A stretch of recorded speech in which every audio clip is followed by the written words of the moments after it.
WrestleMania weekend has been and gone for another year. So it's probably time to do a review on it, isn't it? Yeah? Let's go then.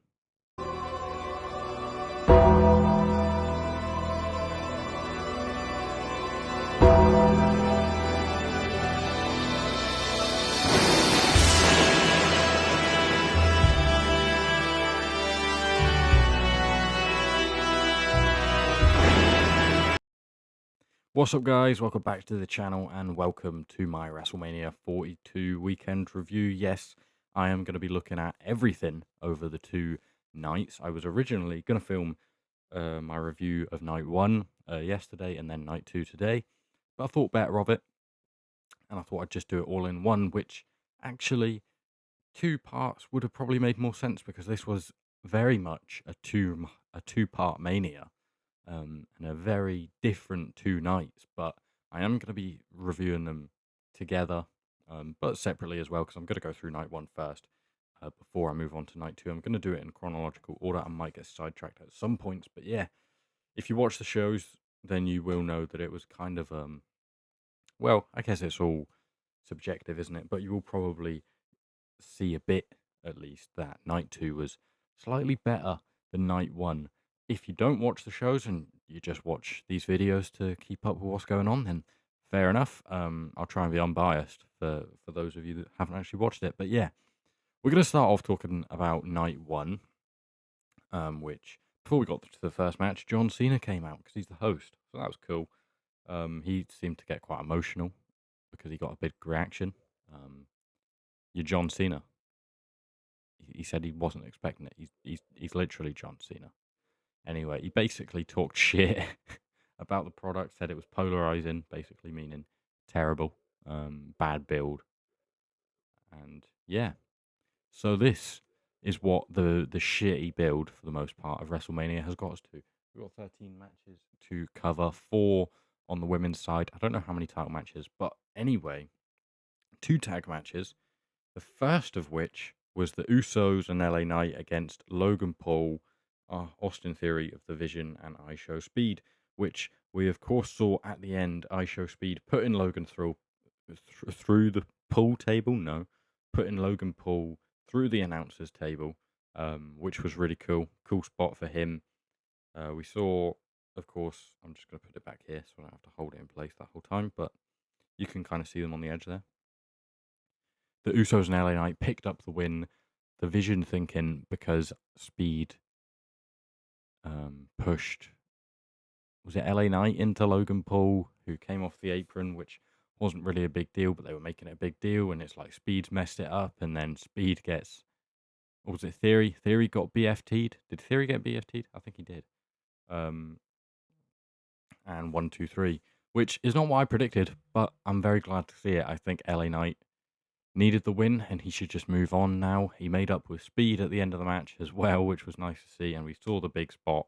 Fair play to Speed for the ice show splash, as Michael Cole called it. What a great night for Michael Cole all round. But yeah, that one went 7 minutes and 8 seconds according to Cage Match. I am just going to give you the match times as I go because that was a key sort of element of WrestleMania this year. The matches all felt rushed. It just felt like we were watching advert after advert after Hulk Hogan documentary clip after WWE Club advert, which what even fucking is that? But anyway, we then moved on to Drew McIntyre, who's right here.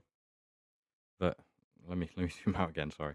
Drew McIntyre versus Jacob Fatu in an unsanctioned match, which I don't think was a good thing. I don't think it should have been an unsanctioned match. It kind of has the extra connotations of it than like a no DQ or a false count anywhere or a last man standing. I think a last man standing would have worked quite well for these two guys. Maybe the time they had doesn't really allow for a proper last man standing match, but I would argue that it didn't really allow for a proper unsanctioned match. There was no blood in it, which for an unsanctioned match, the referee also wore gloves and there was no blood. So it just seemed a little bit tame. There was some cool spots in there. Drew did like the push off suplex thing to Jacob through the chairs. We had the toolbox being teased quite a lot, obviously, because of the history that Drew has with the toolbox because of the Punk match. So that was quite cool. The spot where he pushed Fatu off the top rope and he took a nasty bump through the table to the outside was really cool. Um, Drew misses a claymore. Fatu finally hit the toolbox and then hit his double jump money moonsault through a table. 1, 2, 3.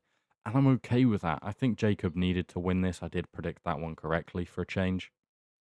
I think he did need to win this, and hopefully that will catapult him onto bigger and better things. As for Drew, I don't know where he goes from here. But yeah, that's that. Decent match, 14 minutes 9 seconds, not the longest, especially for an unsanctioned match, but it is the third longest match on this 7-match card, which after this takes us into the women's tag, which was a fatal 4-way, which I actually preferred the fatal 4-way as opposed to like an 8-woman where there's 4 teams but there's only 2 people in at once. I've always hated that. I thought that was a shit concept, to be honest. So I like the fatal 4-way. They didn't get much time at 8 minutes 33. Obviously, the big story with it is that Nikki Bella was injured, couldn't compete, and Paige returned, which I guess is cool. I'm not a huge Paige fan. I'm not really that bothered by it. To be honest, it didn't pop me much, and I think they knew that because it was basically spoiled before going into the match. But probably the right decision. Apparently, the Bella Twins were going to win anyway, which I don't really agree with. Um, but yeah, Bree still gets her moment. Paige gets another debut title win. This one being at WrestleMania. I would have liked to see the Irresistible Forces retain, to be honest. Failing that, Bailey and Lyra. Well, that probably would have been my first choice. Bailey and Lyra both deserve so much better. Charlotte and Alexa, I didn't want to win just because I think it furthers their kind of break when it does happen, and it puts it off more if they do win it here. But yeah, not a huge fan of the Bella Twins or Paige, so I'm not fussed about this match. It was okay. 8 minutes 33 doesn't give them much time, but everyone got their stuff in. It's one of those matches that's a bit tricky. There's a lot of bodies around, but yeah, it is what it is. Paige got a decent pop. I found it weird that both of the tag matches were on this night. Given there was only one multi-man match on night 2 as well.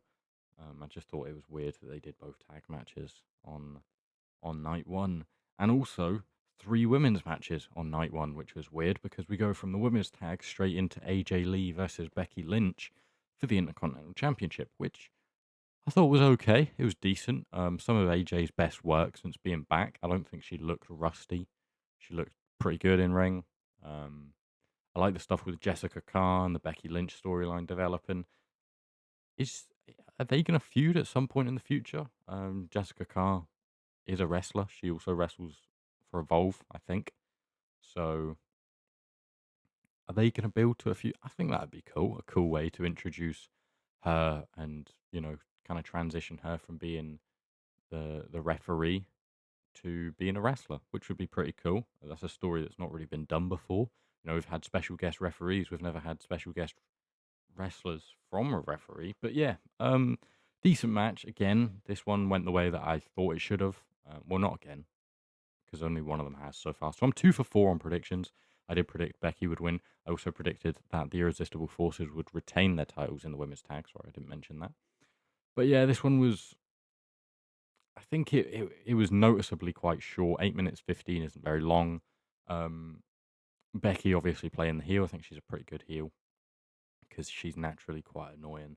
But she gets the turnbuckle. Jessica Carr gets in her way the first time, and then she gets the turnbuckle off again. She pulls the ref in the way, hits AJ on the head with a steel manhandle slam. 1, 2, 3. And that's probably the right result. I just don't know where AJ goes. She seems to be. I mean, her run has been very, very part time. I don't know if she's going to carry on at all. It kind of seems like she's not, or she's at least going to take a break for now. But I don't know, to be honest. But the match was okay. Didn't get a ton of time. This next match did get a decent amount of time, and it should have because it's Seth Rollins versus Gunther, which you can see in the middle there, which obviously ended with Gunther getting the sleeper in on Seth Rollins after Rollins hit him with a pedigree to the announce table and then a huge curb stomp on the table as well before Bron Breakker sprints down the ramp on his return, big spear to Rollins, which allows Gunther to recover, get back, sleeper hold. 1, 2, 3. Not one, sorry, not 1, 2, 3. Passed out, which is what should happen in a sleeper hold, right? You shouldn't tap out of a sleeper hold because sleepers are supposed to put you to sleep, right? I'm still pissed off about the finish of John Cena's final match. It really fucking annoyed me. Never give up, and then he gives up. But we're not talking about that here anyway. But yeah, really good match. I think this is what we were expecting. It stole the show on night one for sure, which I wasn't expecting anything different. As I say, this was always going to be the best match, and it shows to a certain extent you don't need a great build. You don't. It helps, but this match was thrown together at the last minute when both of these guys' opponents were supposedly injured. Obviously, Breakker returns at WrestleMania, and Ray also comes back at WrestleMania. Well, he came back a bit before that, but he came back in a match at WrestleMania because he decided, fuck you, I'm not losing my career. I'm not ready for that.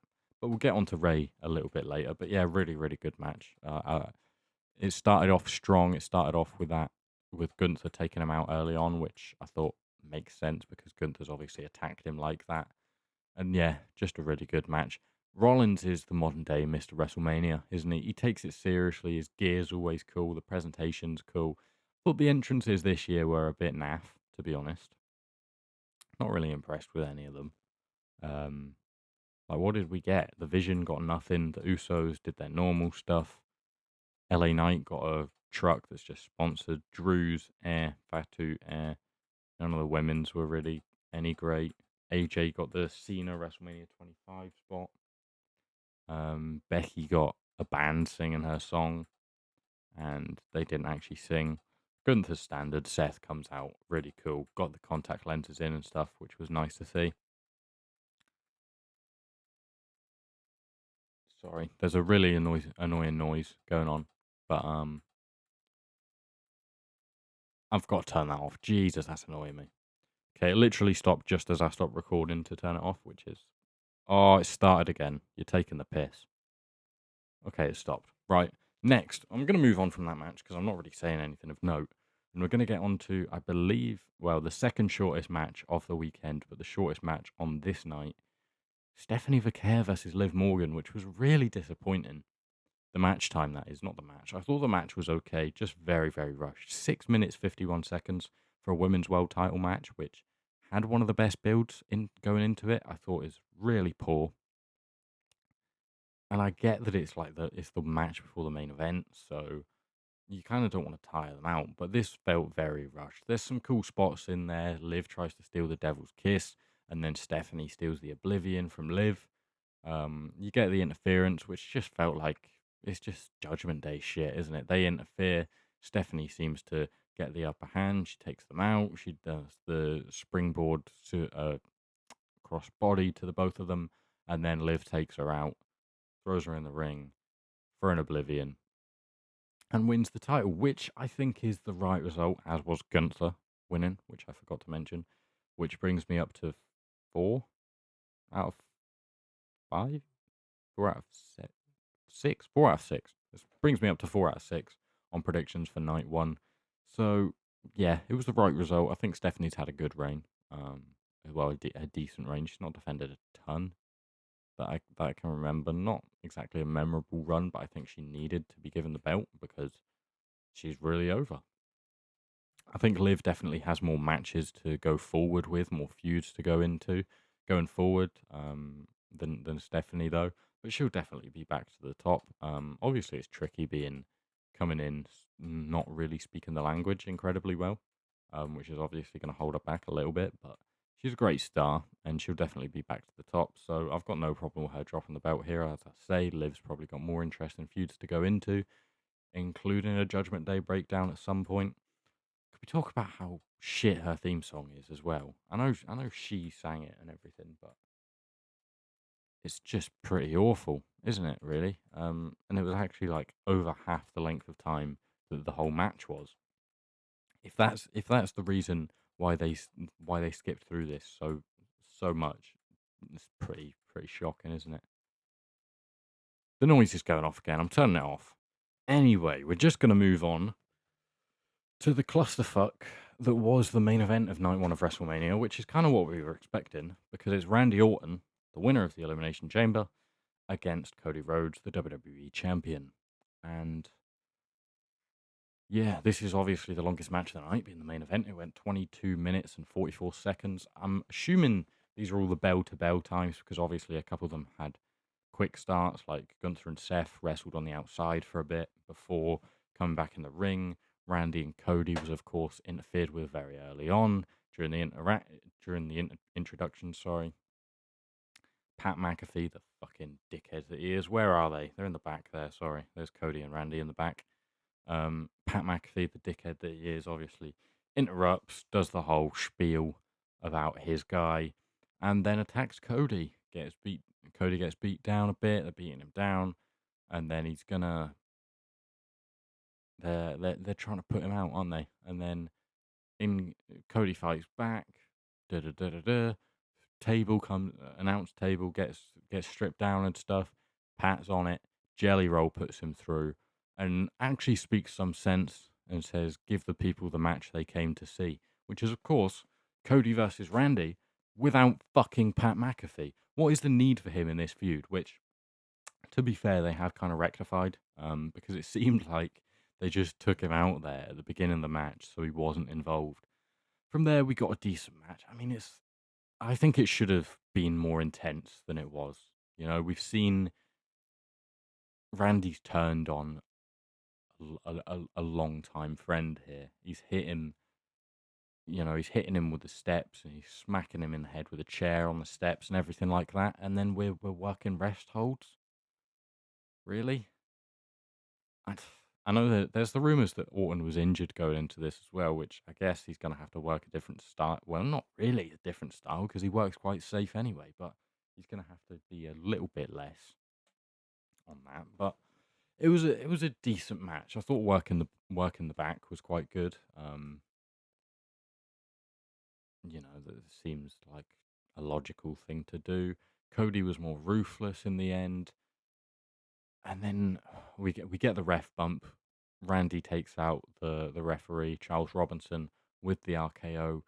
Pat McAfee comes down and counts a slow count against his guy for some reason. 1, 2. Never looks like he's even trying to count the 3, right? And Randy gets up and RKO's him. After that, he goes for the low blow on Cody Rhodes. Cody blocks it. Low blow to Randy. Crossroads. 1, 2, 3. And it's like, what? Cody's more ruthless, which I don't know if we're building towards a double turn, but why are we building towards things in the main event of WrestleMania? Why are you building towards Backlash in the main event of WrestleMania? What is this? What the fuck was I? It seems really believable that higher ups at TKO have pushed Pat McAfee into this match, and that's why he's been involved in this feud for some reason because they think he's the next Sylvester fucking Stallone. That's why he's involved in this match. And it seems like WWE have basically had to adapt. They've had to call an audible, and it seems like reports are saying that Randy was originally supposed to win this match before they changed plans and had Cody win, because the stipulation kind of was that if Randy loses, Pat McAfee's gone. Which I'll believe it when I see it. I'm not sure about that yet, but hopefully he is gone because he's shit. I get he's playing a character, but the character's shit, really, isn't it? Fuck you, Adam Cole. Look what you've done. But anyway, we look to be building towards Backlash, and a Backlash with Randy still is the heel, because after the match, he picks up the belt, he smacks Cody with the belt, and he hits him with the punt, which should have happened in the match instead of after the match. But I guess this is the way that we get the Randy Cody match without the interference of Pat McAfee, which we could have had an interference in it, albeit I don't think this match needs any interference because it's a very, it's a very storied, sorry, it's a very storied, built up to match through no build up.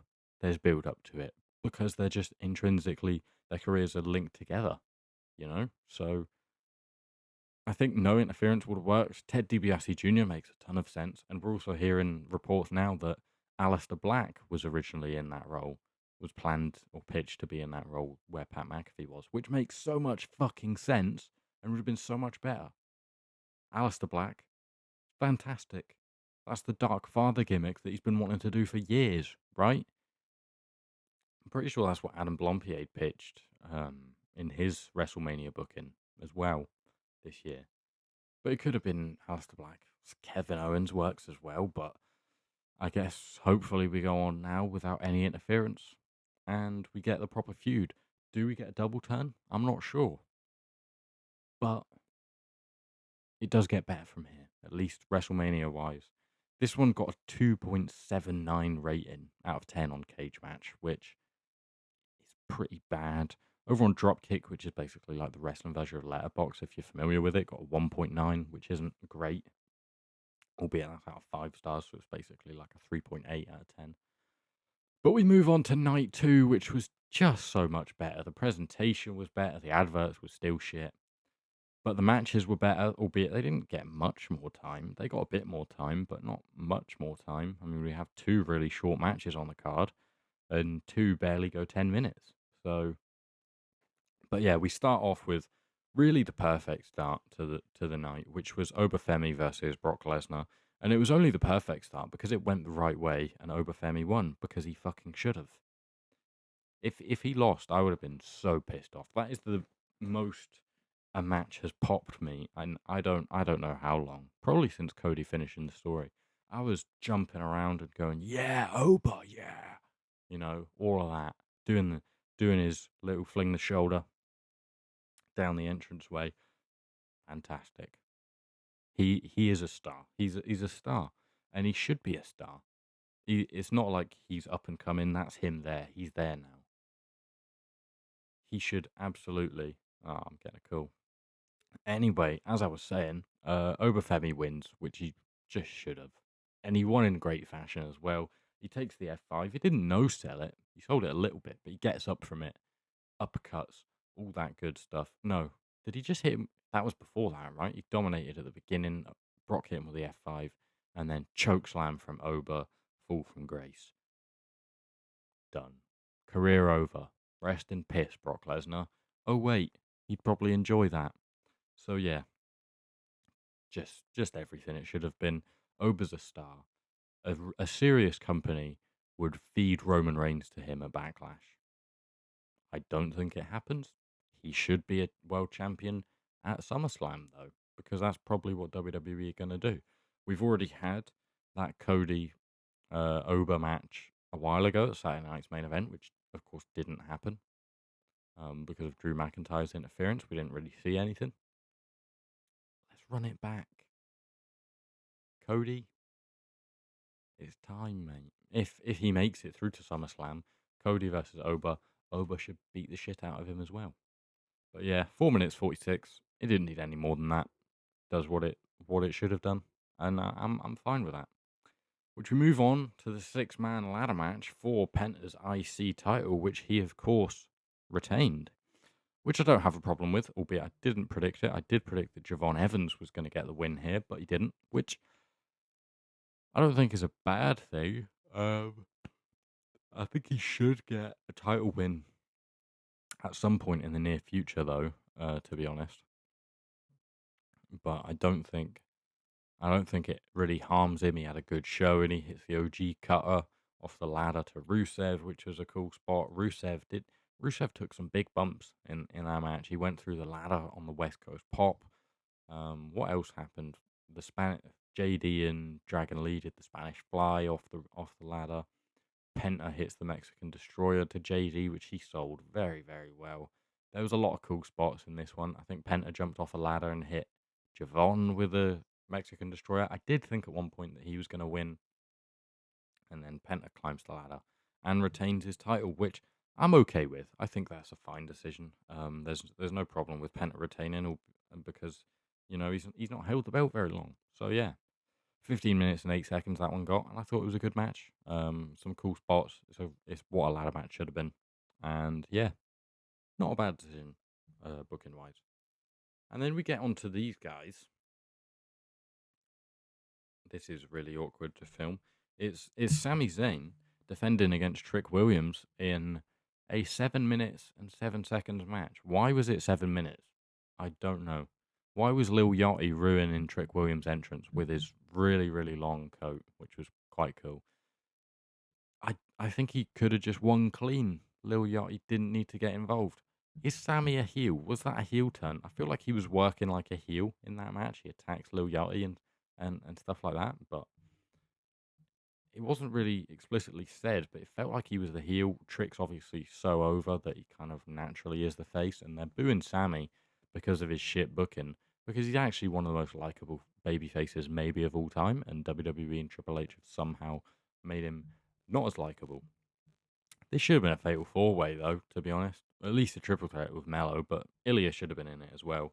But Trick Williams gets the win in an okay match. I did like the finish, albeit it was kind of predictable, seeing the trick shot after the haluva kick. But yeah, it was a cool finish. So I'm okay for that. On to the next one, we get the Demon King Finn Balor with an awesome entrance. Really, just great presentation for the Demon on this one against Dominic Mysterio, who have of course also had a really cool entrance on the throne. Still a bit tired, staying up late 2 nights in a row. Really cool entrance for Dom as well. Good showing. This didn't need to be a street fight, I don't think, and it wasn't any more violent than the Jacob Drew match. Basically the same finish as well. Balor hitting his finisher through a table. So not very creative on that one, but Balor gets the win. I don't have much more to say on that. It's a 10-minute 27 match, which is how is that the third longest match of the night, and it's barely getting over the 10-minute mark. I don't know, but I'm glad Balor got the win. I think he really needs that for his career, to be honest. So I'm glad he got the win. I think Dom is a guy that can kind of just keep getting beat and it won't affect him that much. So I'm fine with that. And I got another prediction right. Moving on to a prediction I got wrong was Jade versus Rhea. I, of course, said that Jade would retain her title. She didn't. She didn't. She lost her title in a match that went 10 minutes, 8 seconds. And it was probably her best match we've seen. I thought she looked really good. Hit a one-winged angel, which, what the fuck? For a near fall as well. Pretty wild. I don't know why they did that. That must have just been fucking rage bait, but fair enough. The finish was really cool. I liked Jade going for her finisher, Jaded, of course, before Rhea slips out from under her, hits the riptide. I think Jade could have took a bit more offense, to be honest, to get beat there, but not a bad match. But not it wasn't bad at all. Obviously, the Michin, Mia Yim, and BFAB come down to the ring to interfere before Io Sky comes in and intercepts, which is her only involvement over WrestleMania after she's been billed by Michael Cole for like the last year as the best wrestler in the company. What are we doing, man? Yeah, you're telling me I've probably watched near enough an hour of Hulk Hogan documentary clips over the 2 nights, and we couldn't find any space for Io versus Asuka. Just doesn't make sense, does it? But yeah, good match. Better than I was expecting. Rhea wins, which isn't terrible. It splits her and Io up again. At least you would think so. So that prolongs that match happening. Can we get that in next Mania? I don't know. But yeah, pretty good match. That's all I can really say about this. And then after all the bullshit we've went through this weekend, all of the adverts, all of the Hulk Hogan documentary clips, at the end of it all, we probably got the best match of the weekend, the longest match of the weekend by a country mile, clocking in at 33 minutes and 56 seconds. CM Punk versus Roman Reigns. It was just really good, wasn't it? To be honest, this this had the big fight feel. I think this night overall had a much better presentation and more of that mania feeling around it. Night one just didn't. It just didn't really. Um, which is a bit of a shame. Hearing reports now that apparently WWE structured it in a way that night one would kind of not deliver much, so that night two would seem like an all timer. Which what the fuck is that? What is that reasoning? What is that thinking? I don't understand it. But yeah, sorry, Roman and Punk are in this corner. I need to work on my pay per view review and like what you're actually watching in these videos, because if anyone actually watches these to the end, which they probably don't, because it's pretty boring to just stare at this basically the same screen and listen. I mean, you can kind of just put your phone down or whatever and do shit. It's basically a podcast at this point, isn't it? Because I'm not actually doing anything. But yeah, the whole feel around this night was a lot better. The matches were a bit longer as well, which kind of helped. But yeah, this was a pretty great match. Roman had a cool gear as well with the black and gold glove and boots, which was nice. Entrance was standard. I much prefer the original Head of the Table song. Talking of original songs, Punk got his ROH theme back, which must have been a really cool moment for him. He has two generational entrances back to back at Mania. Last Mania at 41, his first ever main event, was really, really cool. This one, very good as well. Obviously, this year, actually, he's been in two Mania main events. He's lost them both, but he did really well. It's a great match. He's 47 and he's still putting on clinics, isn't he? This was a instant classic. This is a pretty great match, to be honest. It was better than I was expecting, to be honest. I think there was a lot of intensity. It really started to pick up when technically the match should have ended because Roman's got Punk in a tree of woe. He's hitting him with the Superman punches. They're outside the ring for like 4 minutes, and Roman hits him with the steel steps, which is ordinarily a DQ. WrestleMania main event means that the referee's discretion, he's letting a bit go. He puts him through the announce table as well, which I don't know if that is actually a DQ normally. I feel like it should be a DQ, but hey, I don't really know. But yeah, I'm yawning again. What? Why? I need to stop talking. Jesus. But yeah, really good match. Some great spots in there. Punk went for actually hit a Superman punch, but looked really awkward. Did Roman hit the GTS? Or did Punk counter it? The guillotine spots were really cool. Punk had to keep getting out of them. Punk fell back into the guillotine after one of them. Some really cool spots there. A couple of false finishes. I thought, we had the elbow drop through the announce table, which looked like a pretty tough bump.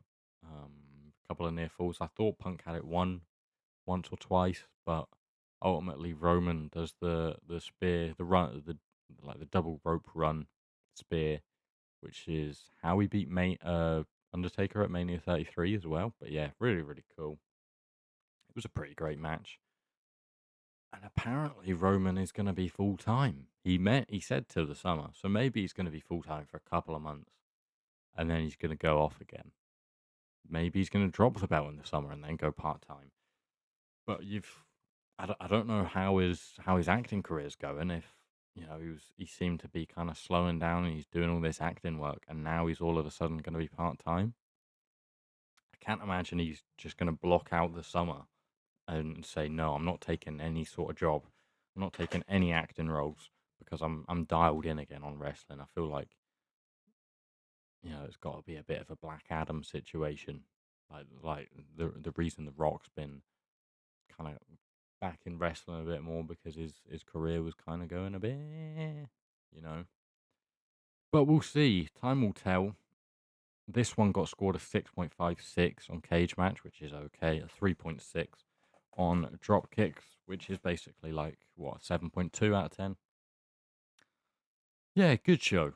I don't know if it was as good as it kind of feels because night one was so shit.